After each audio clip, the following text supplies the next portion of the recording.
This channel does not promote any violent, harmful, or illegal activities. All content provided by this channel is meant for an educational purpose only. প্রকৃতির সঙ্গে খেলা করলে কি হতে পারে, কিন্তু চারপাশে এত কিছু দেখার পর হুঁশ ফিরছে না, এটা বলতে বাধ্য হলাম।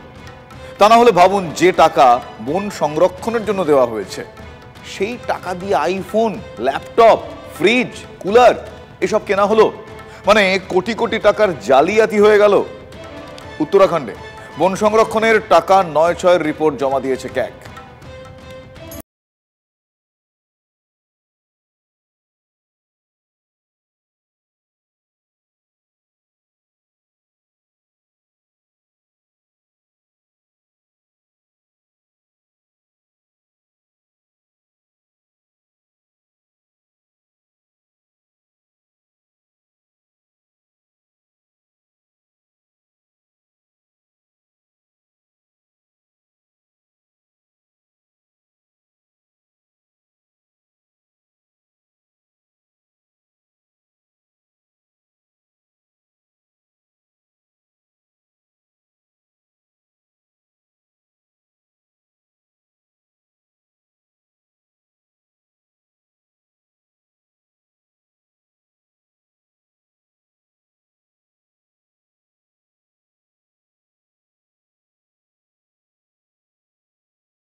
বেসরকারি হাসপাতালের শনিবার পর্যন্ত দে পরিবারের আহত নাবালকের চিকিৎসার খরচ হয়েছে ৩,৩২,০০০ টাকা।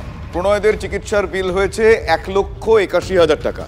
প্রথমে পারিবারিক বন্ধুরা বিল মেটানোর আশ্বাস দিয়েছিলেন। বেসরকারি হাসপাতাল সূত্রে এই খবর পাওয়া গিয়েছে যে শুক্রবার সন্ধ্যায় খরচের কথা জানিয়ে যোগাযোগ করা হলে পারিবারিক বন্ধুরা বিল মেটানোর ব্যাপারে আর আগ্রহ দেখাননি।